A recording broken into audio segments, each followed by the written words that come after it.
Bonjour à tous, je suis Lorelai. Et moi, c'est Léa. Nous sommes heureuses de vous accueillir dans ce nouvel épisode de I Am an Equestrian. Dans ce podcast, nous échangeons avec des professionnels de la filière équestre autour de discussions longues pour découvrir leur parcours, leur histoire et comprendre comment ces personnes inspirantes ont réussi à transformer leur passion en métier. Tous nos épisodes sont disponibles à l'écoute de façon permanente sur vos plateformes de streaming habituelles ainsi que sur le site internet et l'application de notre partenaire L'éperon.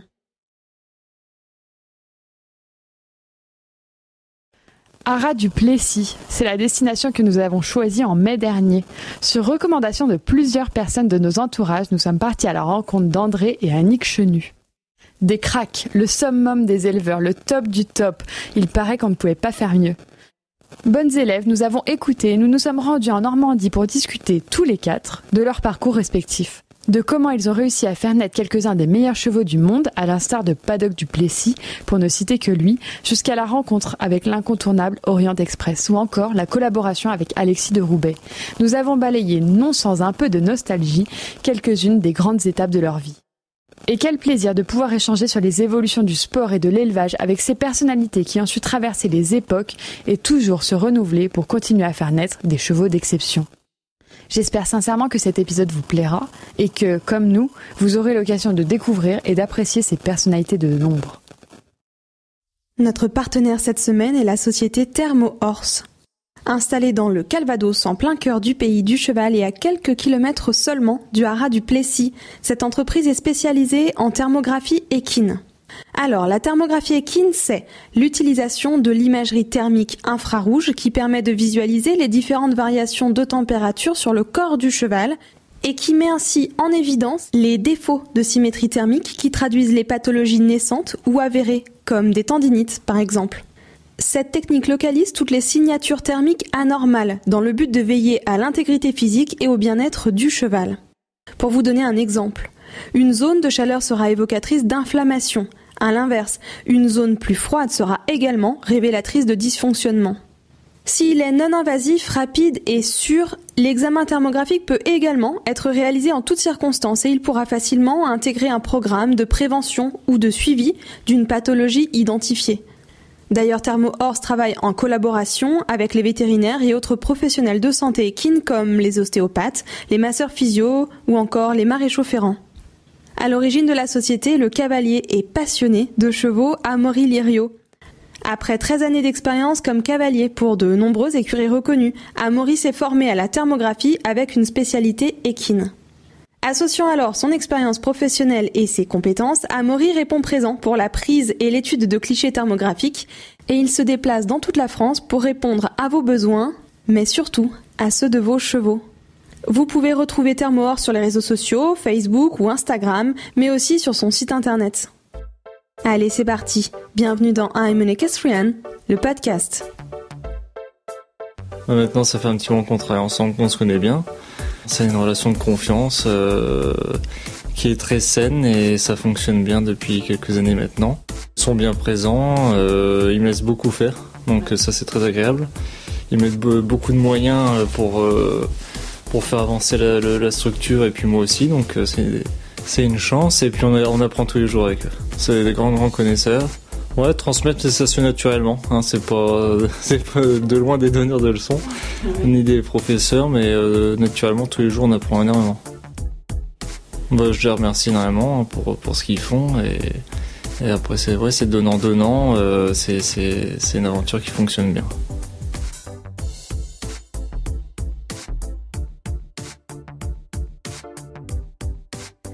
Bonjour Annick et bonjour André. Merci beaucoup d'accepter de nous accueillir chez vous. On est ici donc au sein du haras du Plessis que vous avez fondé, c'est en Normandie.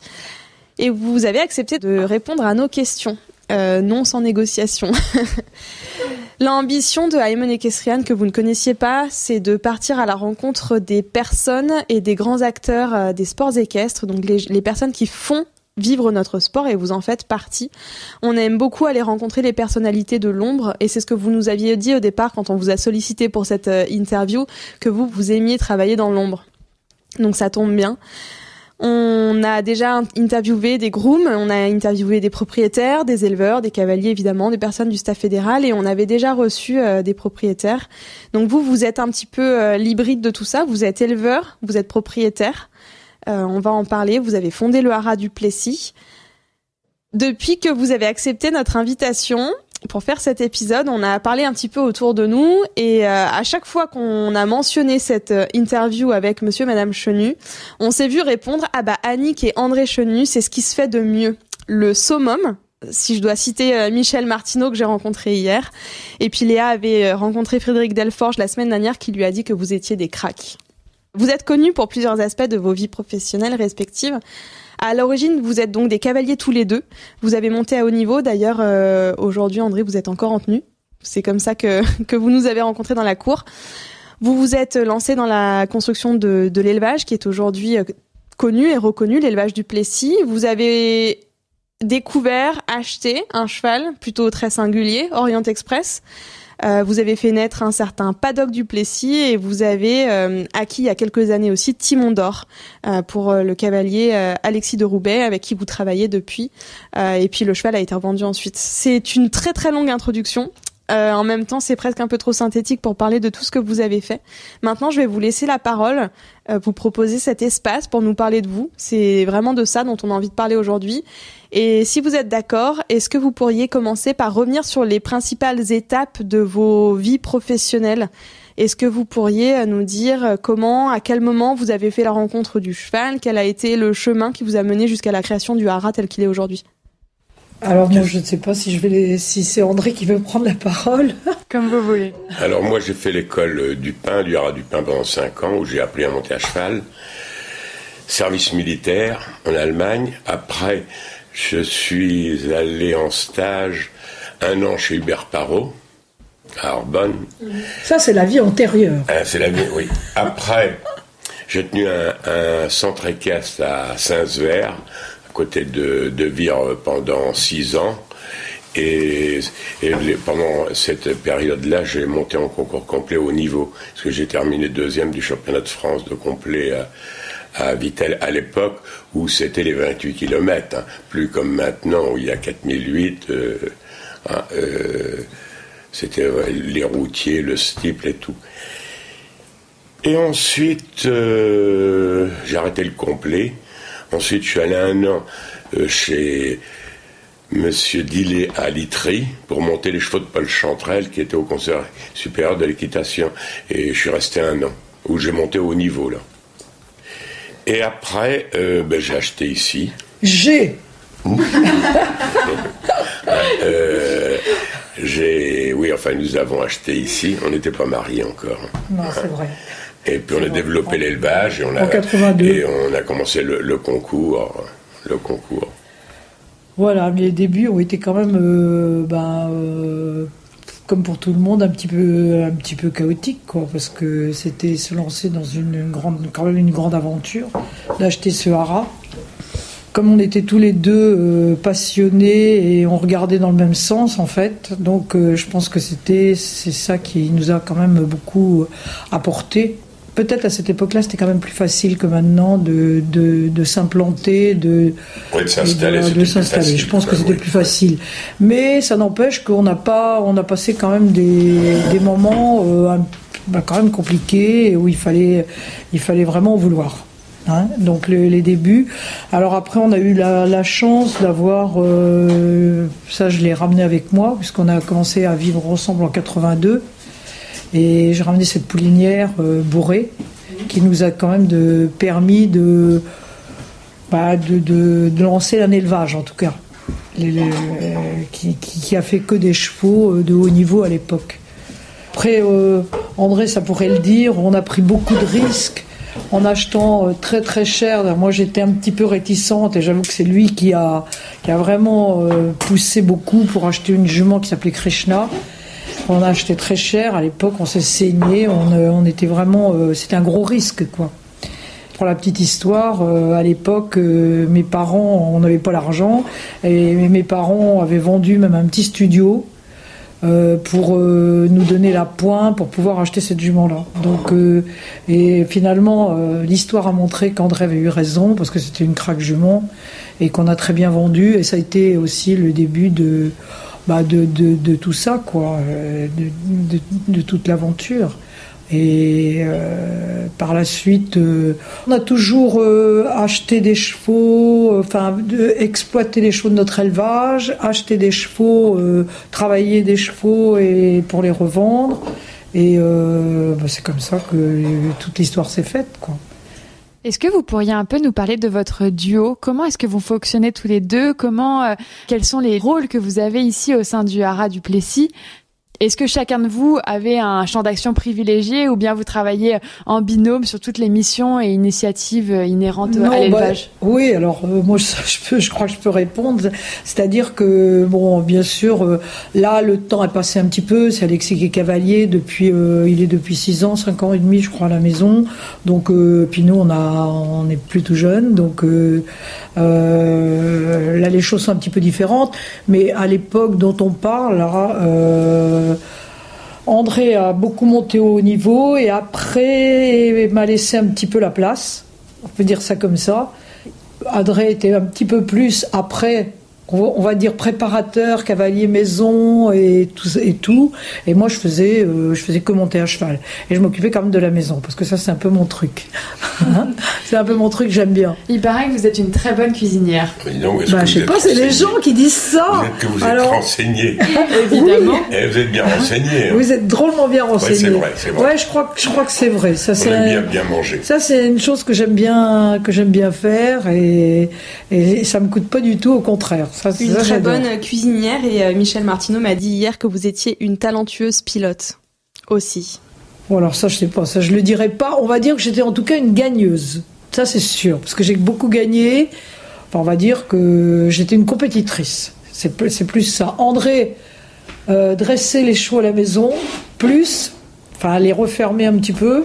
Et moi, je déroulais un petit en piste et j'aimais bien, j'adorais ça, quoi. Vous êtes très complémentaires, en somme. Ben voilà, on va dire ça. C'est ça, du coup, la recette du succès ? On va dire que ça fait partie. Oui, je pense aussi. Oui, je pense aussi. Il le dit, mais moi aussi, parce que je crois qu'on a eu la chance de vraiment se compléter. Bien, c'est ce que vous disiez tout à l'heure, mais bon, c'est pas toujours. La vie est un long fleuve tranquille, hein. Quelquefois, il y a des vagues, on s'engueule pour tout dire, parce qu'on n'est pas d'accord. Mais au final, on arrive toujours on trouve toujours un terrain d'entente quand même, hein, parce qu'on voit les choses de la même façon et que voilà. Et puis on a fait. Alors, est-ce que c'est parce que justement on a les mêmes idées par rapport aux chevaux ? Bon, on a fait des très bonnes rencontres. Vous parliez tout à l'heure des chevaux, des très bons chevaux qu'on a eus. Bon, André, il a eu Impedoumi et Krishna. Impedoumi qu'il avait vendu à la fédération italienne, qui a fait les championnats du monde, les championnats d'Europe, tout ça avec les cavaliers italiens. Et André a gagné énormément de grands prix et de très belles choses avec lui, quoi. Donc c'est Impedoumi et Krishna, c'était les 2 chevaux de départ. Et après, on a quand même eu aussi des très très bons chevaux. Oui, puis à l'époque, moi je les vendais vers l'âge de 9 ans, parce que j'avais pas les moyens de les garder non plus. C'est ça. Le haras. Bon, là, j'ai gardé Timon parce qu'il allait bien. Et puis qu'Alexis s'entendait bien avec. On a fait les championnats du monde, les championnats d'Europe. Ouais, on s'est fait plaisir. On va dire qu'on s'est fait plaisir. On va reparler de tout ça. On a préparé quelques questions à ce sujet-là, mais d'abord, j'aimerais rebondir sur le fait que donc vous étiez cavalière, vous aussi, vous avez monté à haut niveau. Vous connaissez donc parfaitement l'ensemble des composantes du sport. Oui, c'est ce que je disais. Ça nous a beaucoup aidé. Oui. On était vraiment au fait du sujet, quoi. Est-ce que vous avez constaté, vous, ces dernières années, des évolutions ou des changements en tant à la fois que cavalier, mais aussi de propriétaire et éleveur dans votre façon de travailler, de faire et d'appréhender les sports équestres ? Est-ce que vous pouvez nous parler un peu, vous, de votre vision des évolutions des sports équestres que vous avez pu constater ? Ou alors même les changements que vous aimeriez voir opérer encore dans les années à venir ? Oui, alors moi je pense que déjà à notre époque, il n'y avait pas tous ces médias là, toutes ces choses. Maintenant, vous avez vu, on vend même des embryons, ça c'est la grande mode. Tout ça, il n'y a pas de sponsor non plus. Ouais, bon, alors ça c'est, oui, on prend les problèmes tous les uns, on les mélange les uns avec les autres. Mais je pense que c'est vrai que c'est complètement différent. Oui, ça a évolué énormément, parce que même la vitesse sur les parcours, maintenant, il faut voir, sur 1m60, les gars, ils arrivent, ils s'occupent pas, ils galopent. Hein. C'est la qualité. Les chevaux ont évolué, mais moi, je me souviens, à mon époque, j'avais 2 super chevaux très, très respectueux, qui, à l'heure actuelle, seraient compétitifs. Hein. Parce qu'on dit avant, mais ces chevaux-là auraient été compétitifs aussi. Oui, alors je pense aussi, mais je pense que c'est comme dans tous les sports, les records sont tout le temps battus. Les tennisman, je prends le tennis parce que je me sais bien, mais les raquettes sont plus faites de la même façon. Moi, quand je joue au tennis, c'est des raquettes en bois, avec très lourdes. Enfin bon, c'est plus. Et du ski en bois. Oui. Non, mais je veux dire que tout. Alors, la qualité des chevaux. Je pense que peut-être il y a... Maintenant, c'est tellement facile, si vous voulez, d'avoir accès à tous les étalons étrangers, à tout ça,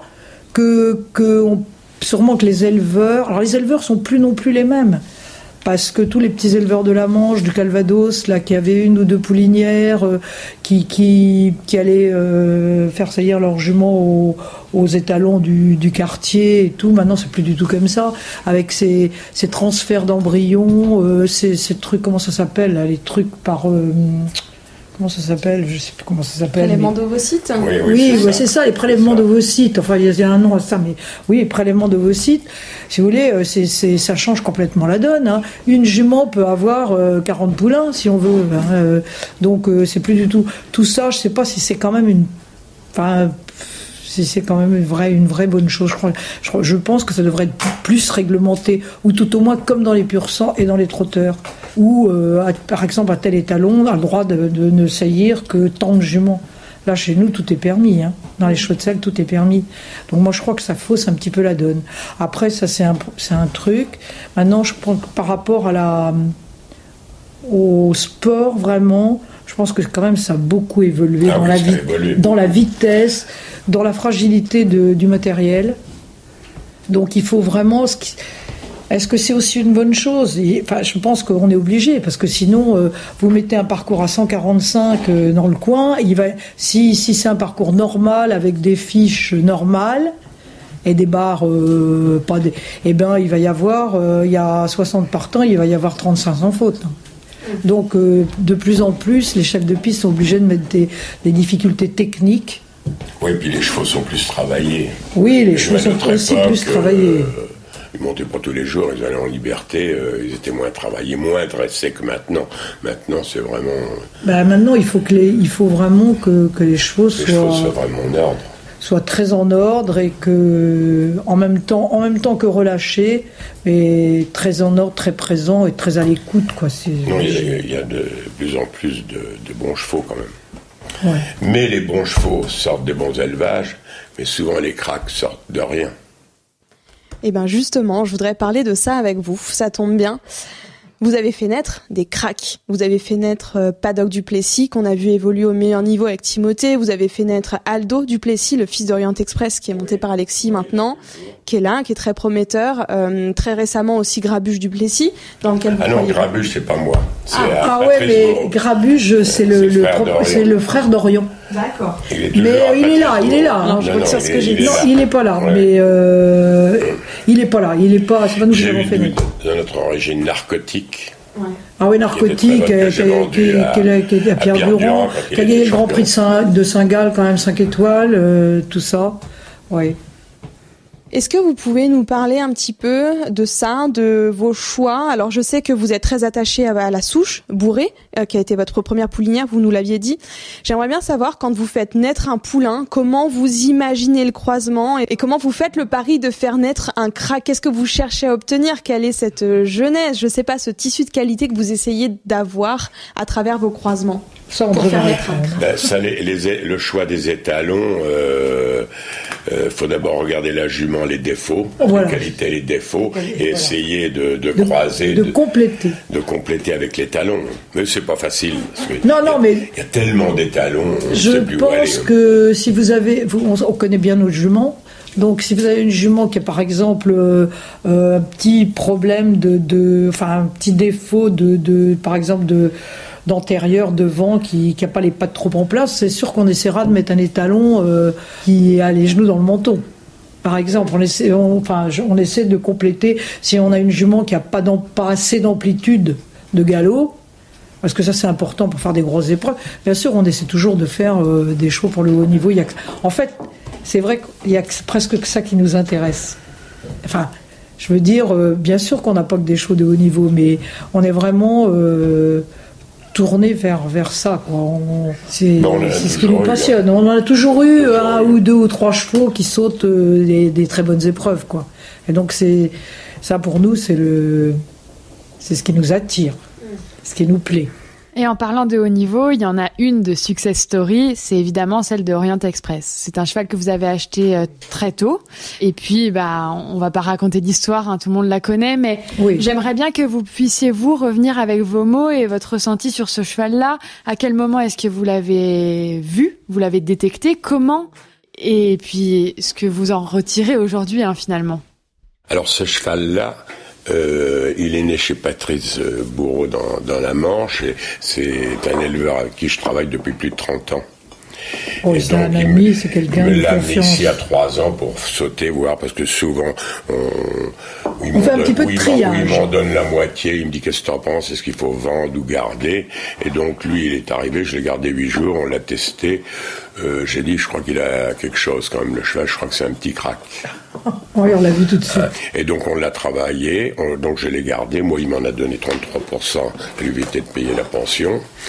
Donc on a fait tous les cycles classiques, 4 ans, 5 ans, 6 ans, il a gagné la finale des 6 ans, 7 ans, et jusqu'à 9 ans, je crois que je l'ai vendu parce que j'avais un cavalier qui à l'époque montait correctement, mais fallait qu'il change de cavalier pour aller au-dessus. Donc il a fait du 2 étoiles avec Jonathan Tirard, et puis après je l'ai vendu à côté, à mes voisins à côté. On l'a toujours su, c'était un cheval hors norme. Hein, c'était un cheval hors norme. C'était un crack. Et on était très contents de le vendre à nos voisins.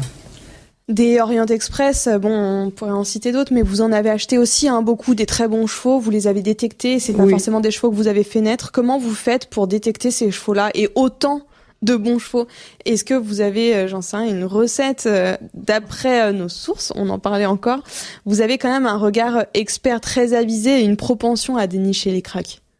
Faut le coup de chance aussi. Hein. Faut le coup de chance. Hein. Alors vous avez c'est peut-être le coup de bol. Vous avez beaucoup de chance. Ouais. J'ai monté aussi une très très bonne jument qui s'appelait Intrépide du Vallon, qui était fantastique. Non, mais c'est le coup de bol. Très très bonne jument. Le coup de bol. Non, t'exagères. Là, t'es trop modeste. T'es trop modeste. Le coup de bol, non. Moi, ce que j'aime bien quand je vois un cheval, c'est un cheval qui avait du galop et du respect. Ouais, je crois que la principale chose, c'est le respect. Il ne faut pas que les barres descendent des taquets. Moi, quand j'ai acheté Timon, début d'année de 6 ans, il était à Deauville. Et le lendemain matin, il était ici. On l'a acheté, visite veto, hop. Et on l'a acheté très vite, parce qu'on voyait quand même que... Terminé. Bon, je ne pensais pas qu'il allait faire ça. Hein, mais je voyais qu'il avait des gros moyens. Mais le premier mois, c'était au mois de fin mars. Moi qui l'ai monté le premier mois, il sortait pas trop de la cour, le cheval. Demi-tour en bas, il n'était jamais sorti. Pas tout pratique au départ. Oui, c'est vrai qu'au départ... Et en plus, c'est un cheval qui avait été vu à Saint-Lô, puisqu'il tournait à Saint-Lô à 4 ans, 5 ans. Beaucoup de gens l'ont vu. Ouais. Puis, et 3 mois après, on gagnait la finale des 6 ans. Et l'année suivante, si le cavalier tombe pas sur le dernier obstacle, il gagne la finale des 7 ans aussi. Oui, c'était aussi un crack cheval, et puis là c'est parti, et puis après Alex est arrivé, et puis voilà, ça... Non, mais il y a le travail du cheval, oui, il y a un travail au quotidien. Et puis gérer aussi les compétitions, et pas en faire d'autres non plus. Hein. Il vous a fait vivre pas mal d'émotions quand même, ce cheval. Ça, je dois dire qu'on a des souvenirs qui sont gravés dans la tête. Hein. Ah oui, c'était franchement très bons moments. C'était formidable. Le Grand Prix de Dinard, notamment. Incroyable. Vous y étiez, non? Moi, j'y étais pas, mais on l'a vu et c'était vraiment incroyable. C'était formidable. Vraiment. En tant que propriétaire, qu'éleveur, que cavalier aussi, comment est-ce que vous vivez ces émotions-là quand vous voyez votre cheval en piste évoluer, gagner, etc. Comment est-ce que vous parvenez aussi à prendre du recul sur ces moments-là? Alors moi je veux dire, c'est que on est quand même assez. Moi alors je dois dire que j'ai fait du concours, j'étais compétitrice et tout, et j'étais assez sereine en piste. Enfin, j'arrivais à mettre dans ma bulle. Par contre, quand je suis au bord de la piste, je ne parle pas des épreuves 1m35, mais je parle de quand Alexis rentre en piste pour le Grand Prix, les épreuves un peu importantes. Là, je suis fébrile, hein, quand même. Là, même André va pas le dire, mais toi aussi, quand même. Hein. Si. Ouais, non, ça va. Oh. Non, c'est à Tryon, au championnat du monde. Parce que le cheval avait fait que 3, 4, 5 étoiles. Il avait bien été à Genève. Mais quand on est arrivé, parce que ça s'est décidé assez rapidement, 3 semaines avant, parce que Garda vient là, et il y avait Alexis assis là, Annick là et moi en face. Et Garda me dit, bon ben, qu'est-ce que vous faites? Annick dit, non, on va aller casser le cheval là-bas. Non, pas question. Alexis, je dis, alors et toi? Il était assis entre deux chaises, 55 ans. J'ai dit, allez hop, on y va. Je l'ai rappelé le lendemain, j'ai dit on y va. Vous n'avez pas de regret aujourd'hui? Non, non, c'était vraiment. J'ai vu la hauteur des barres, j'ai dit, et surtout la finale, j'ai dit, est-ce que le cheval est capable de sauter? Ouais, c'est vrai. Et ces barres-là. C'est vrai que c'est bon. C'est un autre sport. Hein. Oui, c'est un autre sport. Faut aller sur la piste. Parce que moi, on était, il y a longtemps, parce que je me souviens, c'était les Jeux Olympiques de Barcelone. On était allé en tant que spectateur. Parce qu'on avait un ami, Jean-Pierre Villot, là, à côté, qui avait un cheval, un espagnol, Gaetano Martinez de Hiro, si je me souviens bien, il nous dit, venez avec moi. Et on avait vu les Jeux des tribunes. À l'époque, il y avait Milton, il y avait tous ces grands chevaux-là. J'avais trouvé que c'était très difficile, mais j'avais pas pu descendre sur la piste. Et en fait, là, c'est quand on va reconnaître la piste, à pied, marcher la piste, qu'on se rend compte que c'est franchement un autre sport, quoi. C'est vraiment les jeux, c'est énorme, difficile, c'est compliqué, quoi. Mais bon, justement, c'est tout ça qui fait que la concentration est au maximum et que l'émotion aussi, hein, parce que... En novembre 2019, vous prenez la décision et faites le choix de vendre Timon d'Or. Vous vous en êtes jamais caché, hein, d'ailleurs. Vous le saviez que ce cheval allait partir. Bah, carrément. Bah oui. C'est quand même notre vie. À la limite, hein, j'avais tardé, j'avais des offres et j'avais tardé. Je voulais faire le championnat d'Europe, j'avais tardé un peu. Il avait 12 ans. Fin d'année de 12 ans, j'ai dit il est limite parce qu'après... ça plonge. Oui, puis nous on vit quand même c'est notre métier, avec ça, quoi. C'est notre métier. Hein. Donc il y a un moment, il faut faire la part des choses, quoi. Et justement, on le sait, pour pouvoir pérenniser une carrière de haut niveau, il faut, pour un cavalier ou un propriétaire, faire ces choix-là. Comment est-ce qu'on fait, d'après vous, pour trouver un équilibre entre le sport de haut niveau, les chevaux, et puis... la vie de l'écurie, quoi. Voilà, pérenniser une structure, capitaliser sur le temps passé, travailler, faire évoluer et apprendre à connaître un cheval. Comment est-ce qu'on trouve cet équilibre? La chose est facile, faut le prévoir, ça. Faut le prévoir, donc il faut avoir des chevaux derrière qu'on pense capables de faire ce niveau-là. Ce qui n'est pas évident, parce que on a une très bonne jument tout de suite. On a aussi une très bonne jument de 9 ans, mais elle n'a pas encore une paddock, une paddock du Plessis qui est, je pense, très très bonne. Donc ça, c'est... Je pense qu'on a décidé plus ou moins de la garder, on verra. Mais par contre, Alexia, une jument de tête, là, qui est vraiment bonne aussi. Est-ce qu'elle fera ce que fait Timon d'Or? Ça, c'est... Bon, ça, personne ne sait, on ne sait pas. Mais c'est quand même une très bonne jument. Il est quand même pressenti pour les grosses échéances. Là, on va voir. C'est un métier, on vit d'espoir. Oui, voilà, on vit d'espoir, on vit de rêve, voilà. Mais on pense que la jument est vraiment... Enfin, elle a déjà prouvé un petit peu. Vous êtes à la recherche du prochain Timon, maintenant? Ben, j'ai cette jument-là. On a cette jument-là. Elle est née ici en plus. Père, paddock. Ah, et cette la mère jument, la 9 ans, oui. Donc ça, c'est oui, la jument, c'est pur produit. Pur produit. Attendons.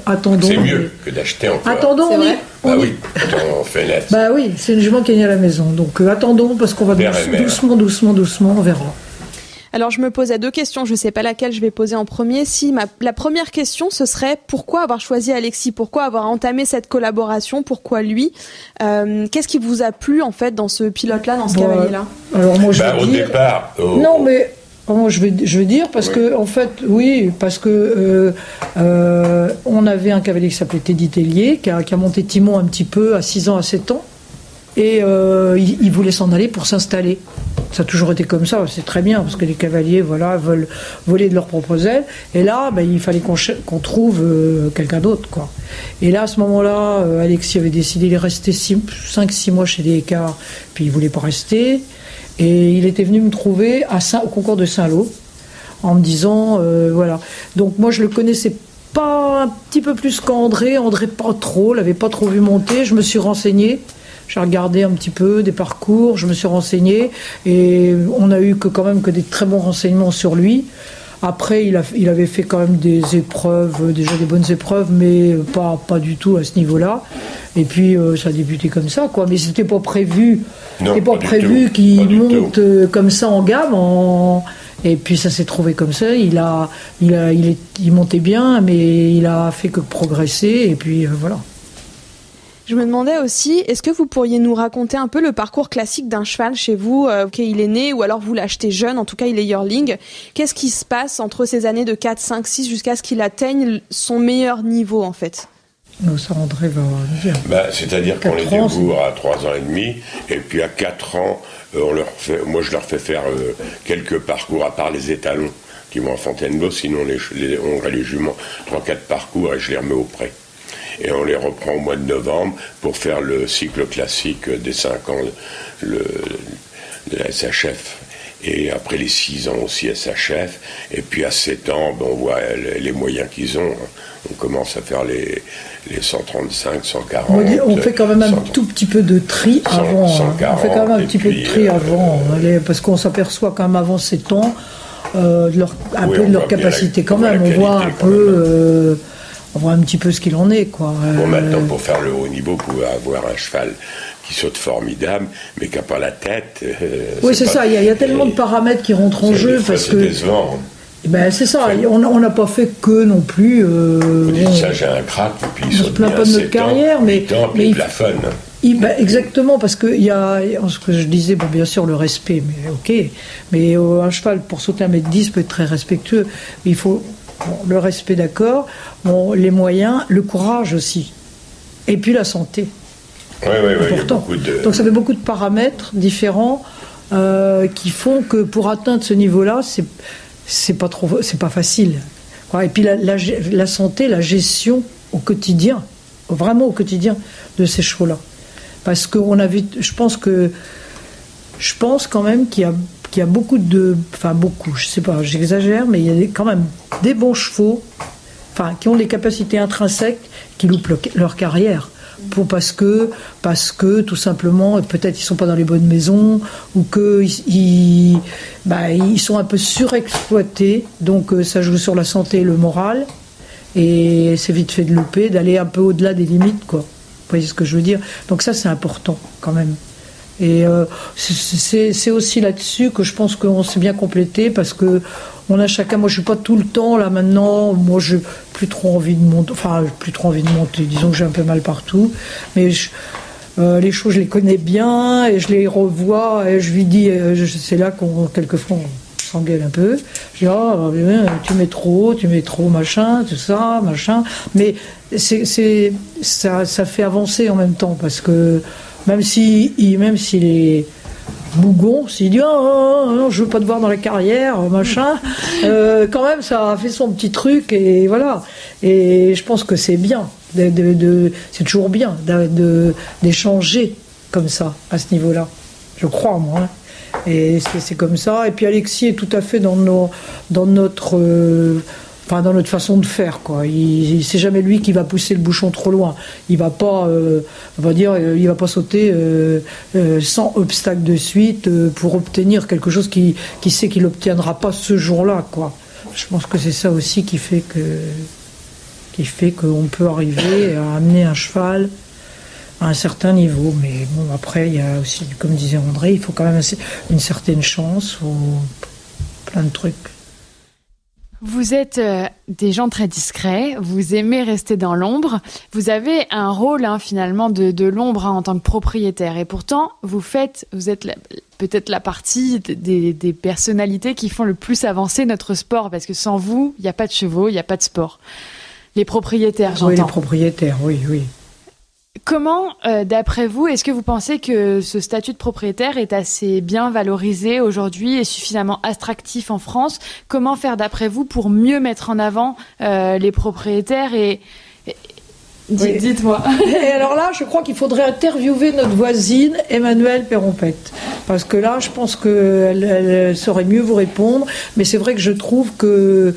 des gens comme eux là en face et comme même les Maigret, moi j'ai pu le constater aussi quand on a été dans ces gros concours là, je trouve que les propriétaires ils sont vraiment pas du tout considérés. Alors nous on est un petit peu en deçà, en retrait de ça, encore une fois, parce que nous ce qui nous intéresse c'est plus les chevaux, c'est nos chevaux, c'est de les voir au quotidien, c'est de faire avancer ce travail qu'on aime bien faire, donc on n'est pas... disons qu'on est moins attentif à tout ce genre de choses qui sont quand même un peu rebutants pour les propriétaires, parce que nous on a fait quand même, je vous disais... Les cavaliers, les salariés aussi, hein. C'est différent. Oui, mais bon... non, mais on parle pas de ça, on parle du rôle des propriétaires. Et je trouve que les propriétaires, ils sont vraiment pas assez bien considérés. Je trouve qu'il y a à faire de ce côté-là, franchement. Et vous pensez que c'est pour ça, d'ailleurs, que les propriétaires, ils se lassent. Parce que... Vous pensez que pour l'avenir de notre sport, de toute façon, le modèle économique comme on l'a connu avant, où les cavaliers pouvaient garder leurs chevaux, etc., il disparaît, il n'existe plus. Il y a peu de cavaliers maintenant de haut niveau qui sont capables d'avoir le cheval à eux. Est-ce que vous pensez qu'il va falloir que les fédérations, que la Fédération française et la Fédération internationale se penchent sur cette question-là et réussissent à trouver un meilleur accompagnement pour donner envie aux gens d'investir? Alors, je vais vous dire franchement, si je ne sais pas, les élections, ça tambourine dans tous les sens, là, mais je pense qu'il faut quand même, moi j'espère que ça sera la liste qui a été élue déjà. Même si Serge Lecomte, ça fait déjà un moment et qu'il peut lasser un peu les gens, mais je pense que là, l'équipe qui est en place, ils ont déjà mis, ça je le sais, ils ont mis en place quand même... beaucoup de choses, des aides justement pour les propriétaires, un accompagnement pour tout ça, pour le haut niveau, et qu'il faut absolument faire quelque chose. À l'époque, moi j'avais 2 chevaux sélectionnés pour les Jeux, j'avais un Pédoumi Krishna, c'était Marcel Rosier qui était entraîneur. Un Pédoumi était un propriétaire, il avait touché une certaine somme d'argent pour conserver le cheval, et moi, Krishna était à moi, j'avais touché, je ne sais plus combien à l'époque, oui. Mais une bonne somme pour garder le cheval. On faisait un contrat pour le garder pendant 2 ans. Je trouve ça, c'était très bien. Je pense que c'est indispensable, même pour que les propriétaires ne se lassent pas et aient envie de garder les chevaux. Et puis, encore ce que je disais tout à l'heure, c'est que les propriétaires, il faut les considérer quand même un petit peu plus, parce que, franchement... les quelques concours qu'on a fait, on avait l'impression presque de gêner, quoi. Donc, je pense qu'il faut faire quelque chose dans ce sens-là. C'est un modèle qui sera à creuser. Oui, sûrement.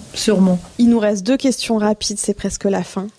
Parmi tous les chevaux que vous avez fait naître ou que vous avez eu sous votre responsabilité, sans vouloir faire de discrétion, s'il y a une seule jument ou un seul cheval dont vous vous souviendrez et dont on devrait se souvenir, votre protégé de cœur, ce serait qui?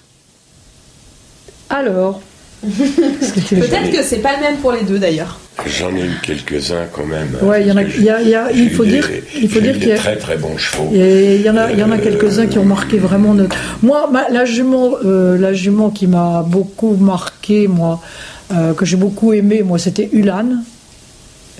C'était une jeune fille de Bourré qu'on a vendue à Leslie Howard. à cette époque-là aux États-Unis. Et bon, franchement, j'aimais beaucoup cette jument.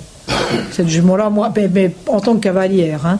Bon, après, c'est sûr que quand on a eu dans l'écurie un Orient Express et un Timon d'Or, forcément les deux Moi, j'en ai étaient. eu quelques-uns quand même.